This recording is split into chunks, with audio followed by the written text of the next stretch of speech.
A lot of you must be having many doubts, like how frequently should I give GTs, or like how many revisions do I need to do before exams, whether or not can I leave any subjects, or can I just read revision notes, because I don't think so I'll be able to complete my primary notes. As I already shared, like I completed my NEET PG preparation in last 4 months of internship. In this video, I would try to answer all of those doubts and try to give the best possible tips which will help you to improve your score during this last 3 months, because these 3 months are the most important for NEET PG. Welcome to my channel. I am Dr. Ritik Dugar. I have done my MBBS from Grand Government Medical College, Mumbai, and currently I am pursuing my DNB Medicine residency from New Delhi.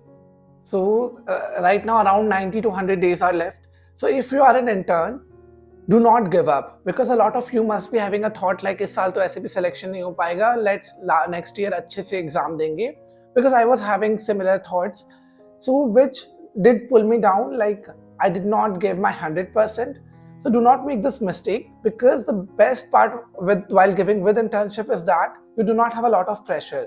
So you can just rely on high yield topics, like you can leave unimportant topics which you will not be able to do in your drop year, because the pressure in drop year is a lot more. So the first question is, how many revisions should you do? So at this point, you should target to do at least 2 revisions.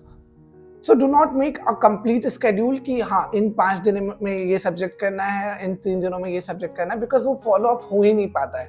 So main target should be कि मुझे कैसे भी 2 revisions करने हैं बचे हुए time पे.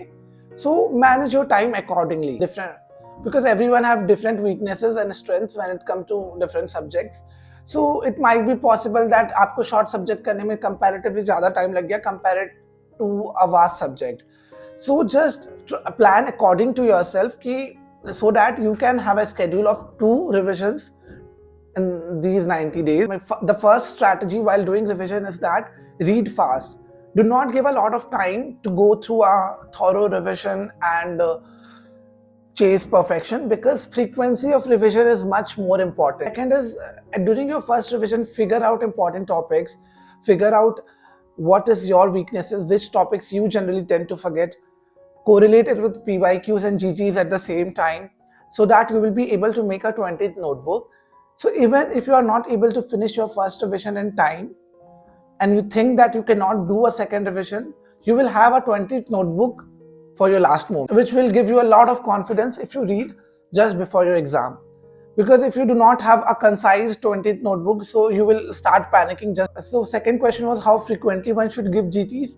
So I think like at this point you should give 1 GTs at least in 10 days. And like if you are someone who is not comfortable with giving GTs, or it creates a lot of stress, or it like get you off track of your revision, then you can probably give 1 GTs in 15 days. So try giving GTs at least in 10 or 15 days for these 2 months, and last month give GTs weekly at least. And make sure like do not let your GT score affect your confidence, because GT score is not directly proportional to your exam score. Coming on to PYQs, पहले बोलते थे INICT के लिए बहुत important है, but last year, especially in NEET 2023, a lot of questions were around PYQs, like around the topics of PYQs, if not repeated as it is. So do PYQ very thoroughly, at least of last 5 years, and do not strategize like कि पहले एक बार notes revision कर लेते हैं, उसके बाद GTs and PYQ करेंगे. Try to do revision, PYQs and GTs together, so that आपके पास एक end में output हो कि what is important point is, please do not go for any new material right now. Like अगर आपको ऐसा लग रहा है कि आप revision notes कर लेंगे उसमें, so if you have a primary notes with you, try reading that only, because अगर आप अभी new revision notes start करेंगे तो न्यू नोट्स को पढ़ने में भी उतना ही टाइम लग जाएगा. Rather आप अपने पुराने नोट्स को ही रिवाइज कीजिए, even if it's longer, because that will take you less time, because आपका ऑलरेडी उसमें विजुअल मेमोरी है, उसके साथ आपको एक्चुअली पता रहता है कि किस कॉन्टेक्स्ट में मैंने ये लिखा था, कहाँ पढ़ा था. सो अभी लास्ट मोमेंट पे you do not switch material, because I also did this mistake with medicine. Like last moment I decided कि मतलब मैरो में बहुत वास्ट है तो I should do it from prep ladder. So मैं इस तरीके से सोर्स ही स्विच करते रह रहा था. प्रेप लेडर में भी अब लगा कि मेरे पास नोट्स, तो प्रेप लेडर में भी काफ़ी टाइम लग रहा था, क्योंकि I was watching videos, and videos देखने के टाइम तब तक थे नहीं, बिकॉज सेम नोट्स को रिवाइज करने में कम टाइम लगता है, even if it's longer, rather than going for a new notes. And like trust me, like ऐसा कुछ नहीं है कि किसी फैकल्टी के नोट्स बहुत अच्छे हैं किसी के खराब है. The main thing is that आपको रिविजन ज्यादा होना चाहिए, because the target is to get those 80% questions correct which are from the basics, rather than कुछ ऐसे questions जो किसी प्लेटफॉर्म पे कवर हुए बट किसी पे नहीं हुए. वैसे क्वेश्चन के proportion बहुत कम रहते हैं, and those are not the deciding factors for your. If you are someone who can revise all the 19 subjects, is well and good. It's the best strategy. If you are someone who is struggling to cover up all the 19 subjects, rather than getting demotivated and leaving your preparation, it's better to do important subjects or important topics. So I would like to divide the subjects in 3 categories. The first one is like high yield subjects, from which a lot of questions are asked and which are asked throughout the notes. So try reading complete notes of these subjects like OBGY, PSM, Micro, Pharmac, Patho and Biochemistry. Coming on to short subjects like anesthesia, dermat, psychiatry, radiology, orthopedics, you can go for revision notes. And if you are someone who do not have the time for revision notes also, just go for PYQs related topic, because in short subject the questions are generally framed around those common topics which have been asked previous. FMT is very important and very scoring. Like FMT अगर आप एक revision notes भी पढ़ लेंगे ना, you will be able to get most of your questions correct. So do read. Broad subjects from second category are surgery, medicine and pediatrics, which are very important. But surgery and pediatrics and medicine are very vast, so I did surgery and pediatrics properly, but I did leave medicine behind.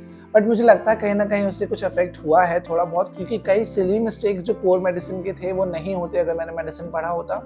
But again मेरे पास time नहीं था medicine के लिए, because मैंने medicine already prepare नहीं किया था किसी प्लेटफॉर्म से.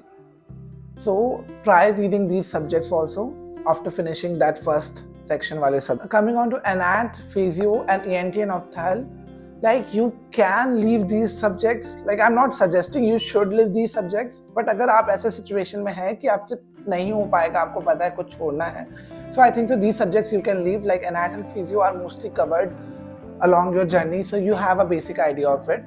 But of course PYQs तो करके ही जाइए अगर subjects आप छोड़ भी रहे हैं तो. More than the preparation strategy, it is equally important to be confident, to believe in your preparation and do not doubt yourself and do not give up at last moment, because handling the stress is equally important on the last day. So be confident and give your best shot. All the very best to all of you. I hope you get your dream branch, and thanks for watching my video. If you like my video, do like, share and subscribe to my channel. Thank you.